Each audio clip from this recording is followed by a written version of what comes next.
So recall Aristotle's metaphysics. He thinks that we all have a substantial form. And he thought that the form of humanity was rational animality. We're animals because we've got bodies and we engage in the three F's: feeding, fighting, fornicating. Right? We're animals and we need to be upfront about that. But we're distinctive in that we're rational, and that transforms our animality in important and interesting ways. And for him, those were the most important elements of what makes us us. We could appeal to our bodily structure and so on and so forth, and the fact that we've got 10 fingers and 4 limbs and 10 toes. We could appeal to all of that, but those somehow seem less important than our rationality and our animality. And that also explains why when we think about intelligent aliens, like in the film E.T., one of the reasons we empathize with him and we feel a sort of kinship with him is because he's also a rational animal. But I don't think he had 10 fingers. I think he had 6. I haven't seen the film in ages. Hopefully you get the idea. The important bit is that we're rational and we're animals. Our form, that of rational animals, gives us certain ends, certain ways we ought to be and behave.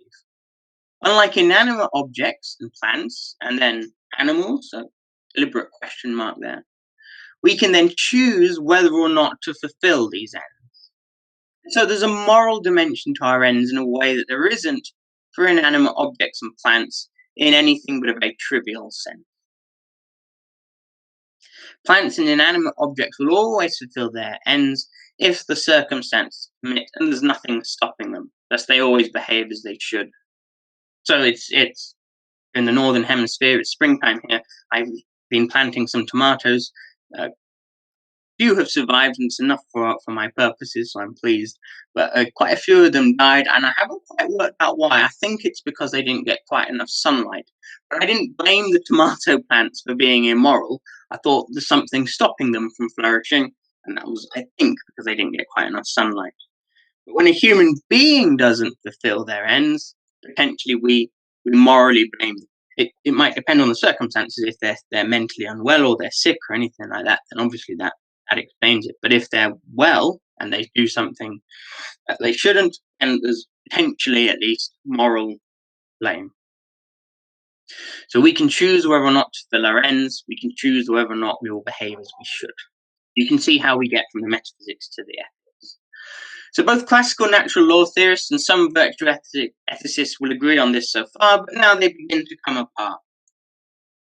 Natural law theorists will now derive a list of human goods and or human rights that flow from our ends. Thus, they're interested in what we ought to do and have, pursue, promote, and so on, considered externally. This is because the human goods are external to the humans. You may remember I said earlier, the ends are extrinsic to the object in question. They're not the humans themselves, nor an aspect of humanity. Instead, they're things you have, promote, pursue, defend.